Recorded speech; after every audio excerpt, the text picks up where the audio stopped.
कभी ऐसा हुआ है कि अपनी ही कल्पना की दुनिया में इतना खो गए हो कि असल जिंदगी कहीं पीछे छूट गई हो? एलेक्स बेनॉयट की किताब सॉल्विंग मैलाडैप्टिव डे ड्रीमिंग ठीक इसी समस्या का समाधान बताती है। इस पूरे सफर में हम बेनॉयट के पर्सनल एक्सपीरियंस, साइकोलॉजिकल टेक्निक्स और उन सभी प्रैक्टिकल तरीकों को समझेंगे जो कल्पनाओं पर काबू पाने में मदद कर सकते हैं। तो अगर इस आदत को समझने और इसे बदलने की इच्छा है, तो ये विश्लेषण बिल्कुल सही जगह है।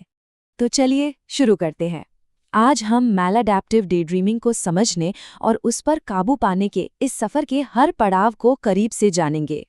हम एकदम शुरुआत से यानी समस्या को पहचानने से शुरू करेंगे और आखिर तक ये सीखेंगे कि इन तरीकों को अपनी रोजमर्रा की जिंदगी का हिस्सा कैसे बनाया जाए। कहानी शुरू होती है एलेक्स बेनॉयट के उस पल के जिक्र से जब उन्हें ये एहसास हुआ कि उनके जो दिवा स्वप्न है वो कोई हार्मलेस एस्केप नहीं थे, बल्कि एक ऐसी आदत थी जो चुपचाप उनके हर दिन के घंटों को खा रही थी। वो बताते हैं, एक सुबह जब उनकी आंख खुली तो उन्होंने देखा कि उनकी आधी टू डू लिस्ट अभी भी अधूरी पड़ी है। उनके रिश्ते बिगड़ चुके हैं और शर्म के कोहरे में उनका आत्मसम्मान कहीं खोता जा रहा है। उनका ये पर्सनल किस्सा इस बात को बहुत गहराई से समझाता है कि कैसे ये अनुयुक्त दिवास्वप्न अक्सर क्रिएटिविटी और सुकून के पर्दे के पीछे छिपे रहते हैं। इसके बाद वो बताते हैं कि आखिर ये अनुपयुक्त दिवास्वप्न है क्या। देखिए, ये एक अनैच्छिक चक्र है जिसमें ध्यान और इमोशनल एनर्जी पूरी तरह खिंच जाती है। ये नॉर्मल डे ड्रीमिंग जैसा नहीं है जो कभी कभी हमारी क्रिएटिविटी को बढ़ाता है। बेनॉयट इसके कुछ खास लक्षणों की ओर इशारा करते हैं, जैसे कि इसका बार बार होना, एक ही तरह की स्क्रिप्ट का दिमाग में चलना और एक तरह का एडिक्टिव इमोशनल रिवॉर्ड मिलना। और इन लक्षणों को पहचानना ही, समझ लीजिए, सुधार की दिशा में पहला कदम है। आखिर में वो एक प्रैक्टिकल काम करने को कहते हैं, ईमानदारी से सब कुछ लॉग करना। मतलब अगले 3 दिनों तक हर बार जब आप खुद को कल्पना में खोया हुआ पाएं तो उसे नोट करें। दिन का कौन सा समय था, किस भावना ने उसे शुरू किया, वो कितनी देर तक चला और उसके बाद क्या हुआ। ये बहुत सिंपल सी एक्सरसाइज है, लेकिन इससे वो आदत जो अब तक अंधेरे में अपराध बोध में पनप रही थी वो सामने आ जाती है और आपको आगे बढ़ने के लिए जरूरी डेटा मिल जाता है। अब यहाँ एक बहुत जरूरी बात आती है।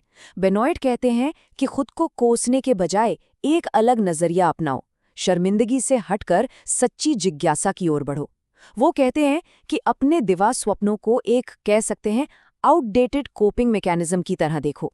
मतलब एक ऐसा तरीका जो कभी बेचैनी कम करने के लिए बना था, लेकिन अब वो कंट्रोल से बाहर हो गया है। जैसे ही हम ऐसा सोचते हैं, वो गिल्ट वाली फीलिंग हट जाती है और हम सीखने और एक्सपेरिमेंट करने के मोड में आ जाते हैं।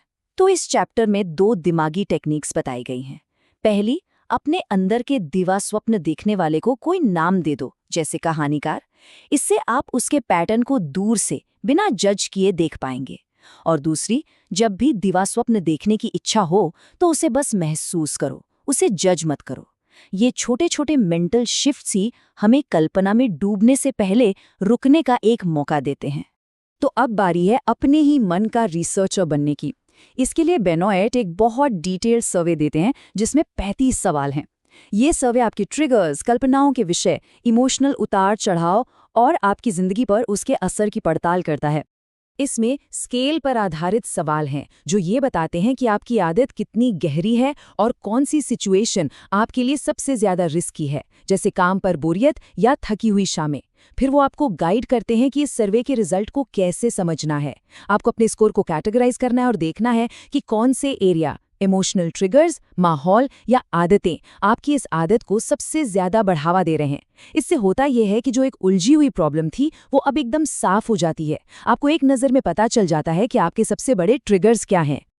तो चलिए अब आते हैं इस किताब की सबसे अहम हिस्से पर, बेनॉयट की मुख्य विधि। ये एक 7 स्टेप की प्रोसेस है जो उनके खुद के अनुभवों और दूसरे लोगों से मिले फीडबैक से बनी है। तो बेनॉयट यहाँ पर अपनी खास 7 स्टेप की विधि बताते हैं। हर स्टेप पिछले स्टेप पर ही बना है। पहला है जागरूकता को ट्रैक करना, फिर इच्छा को टालना और ध्यान भटकाना, उसके बाद एक रिप्लेसमेंट रूटीन बनाना, माहौल में बदलाव करना, कॉग्निटिव एंकर बनाना, सोशल अकाउंटेबिलिटी और आखिर में प्रोग्रेस को मापना। और वो सिर्फ थ्योरी नहीं बताते, हर स्टेप के लिए प्रैक्टिकल एक्सरसाइज भी देते हैं, जैसे कि 30 सेकंड के लिए अपनी इच्छा को टालने की कोशिश करना या फिर कोई वैकल्पिक एक्टिविटी चुनना, जैसे ड्राइंग या वॉकिंग। और सबसे अच्छी बात यह है कि वो असल जिंदगी के उदाहरण भी देते हैं। जैसे एक ग्राफिक डिजाइनर ने अपने कॉफी ब्रेक में सिर्फ 10 मिनट स्केचिंग करना शुरू किया और 2 हफ्तों में ही उसके दिवा स्वप्न के एपिसोड आधे से भी कम हो गए। इस चैप्टर के खत्म होते होते आपके पास अपना खुद का एक रोड मैप होगा जो आपको इस चक्र को तोड़ने में मदद करेगा। अब एक बहुत ही दिलचस्प चीज पर आते हैं। बेनॉइट ने 4 बहुत ही सिंपल लेकिन कमाल के ब्रेन हैक्स बताए हैं जो आपके डे ड्रीमिंग के सर्किट को लगभग तुरंत ही तोड़ देते हैं। पहला हैक है सेंसरी एंकरिंग। करना बस इतना है कि जैसे ही दिवा स्वप्न देखने की इच्छा हो, एक स्ट्रेस बॉल को जोर से दबाएं। ये फिजिकल एक्शन आपके ध्यान को कल्पना की दुनिया से खींचकर असल दुनिया में ले आता है। दूसरा है एक छोटा सा मेंटल चैलेंज। कोई पहेली सुलझाओ या मन में कोई कविता दोहराओ। इससे क्या होता है कि आपका दिमाग एक अलग काम में लग जाता है और वो कल्पना वाला लूप टूट जाता है। तीसरा है फिजिकल रीबूट। बस अपनी जगह पर खड़े होकर स्ट्रेच करें और 10 गहरी सांसें लें। यह आपकी शरीर और दिमाग दोनों को एक तरह से रीसेट कर देता है। और चौथा है इमोशनल लेबलिंग, यानी उस कल्पना के पीछे जो असली भावना है उसे चुपचाप मन में एक नाम दे। देखिए, हर तकनीक एक अलग तरीके से काम करती है और आपको उस ऑटो पायलट मोड से बाहर ले आती है। बेनॉइट ऐसी कहानियां भी बताते हैं जहां लोगों ने इन तरीकों से बीच रास्ते में ही अपने दिवा सपनों को रोक दिया। आपको बस एक ब्रेन हैक ड्रिल में इन चारों को प्रैक्टिस करना है और ये देखना है कि कौन सा हैक किस सिचुएशन में आपके लिए सबसे अच्छा काम करता है। देखिए, रिकवरी के रास्ते में उतार चढ़ाव तो आते ही हैं और कभी-कभी पुराने पैटर्न में वापस जाना भी मुमकिन है, लेकिन बेनॉइट कहते हैं कि इन्हें अपनी नाकामी समझने की जरूरत नहीं है। इन्हें डेटा पॉइंट्स की तरह देखो जिनसे कुछ सीखने को मिलता है। वो बताते हैं कि वापस पुरानी आदत में जाने के 3 कॉमन पैटर्न होते हैं। पुरानी कहानियों का वापस आना, बहुत ज्यादा स्ट्रेस का नतीजा, या फिर जब दिमाग कुछ नया ढूंढ रहा हो तो एकदम नई स्क्रिप्ट्स का बनना। और हर पैटर्न के लिए वो एक फॉल बैक प्रोटोकॉल देते हैं। उस एपिसोड को तुरंत लॉग करें, अपनी फैंटेसी प्रोफाइल से उसका एनालिसिस करें और तेजी से कोई 2 ब्रेन हैक्स इस्तेमाल करें। और अगर फिर भी लगे कि आप फंस रहे हैं तो अपने अकाउंटेबिलिटी बडी से बात करें। अब जब आपके पास नई आदतें और स्ट्रैटेजीज हैं तो टाइम है अपनी प्रोग्रेस को नापने का। इसके लिए आप बेनॉइट का वो सर्वे दोबारा करते हैं। वो सैकड़ों लीडर्स का डेटा भी देते हैं ताकि आप देख सके कि आप दूसरों के मुकाबले कहाँ खड़े हैं। इतना ही नहीं, उन्होंने एक सिंपल सा वीकली डैशबोर्ड भी बनाया है। ये 1 पेज की स्प्रेडशीट है जो आपकी इच्छाओं की फ्रीक्वेंसी, आपकी कोशिशों की सफलता और आपकी जिंदगी से ओवरऑल सैटिस्फैक्शन को ट्रैक करती है। इस लगातार फीडबैक से ये पक्का हो जाता है कि आप अपनी छोटी छोटी जीतों का जश्न मनाएं और अगर पीछे जा भी रहे हैं तो आपको जल्दी पता चल जाए। अब आते हैं आखिरी चैप्टर पर। यहाँ बेनॉइट सब कुछ एक साथ लाकर एक लॉन्ग टर्म मेंटेनेंस प्लान बनाते हैं। मतलब आप अपने रोज की रूटीन बनाते हैं, जैसे सुबह में अवेयरनेस प्रैक्टिस, दोपहर में ब्रेन हैक ब्रेक और शाम को जर्नल लिखना। और वो एक बहुत अच्छी बात पर जोर देते हैं, क्रिएटिव डे ड्रीमिंग, यानी अपनी कल्पना को एक पॉजिटिव ताकत की तरह इस्तेमाल करना, जैसे लिखने या प्रॉब्लम सॉल्विंग के लिए, लेकिन एक तय समय में ताकि वो आप पर हावी ना हो। और अगर आप इस टॉपिक को और गहराई से समझना चाहते हैं तो बेनॉइट कुछ एक्स्ट्रा रिसोर्सेज भी बताते हैं, जैसे journaling templates, weekly planners, online support groups, podcast और कुछ दूसरे लेखकों की किताबें जैसे एली सोमर और नीर याल।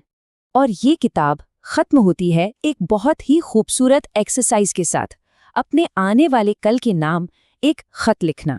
इसमें आप ये स्वीकार करते हैं कि आपने कितनी तरक्की की है और वर्तमान में जीने का वादा करते हैं। तो यही सवाल हम सबके लिए भी है। आज हम अपने आने वाले कल के लिए क्या वादा करेंगे?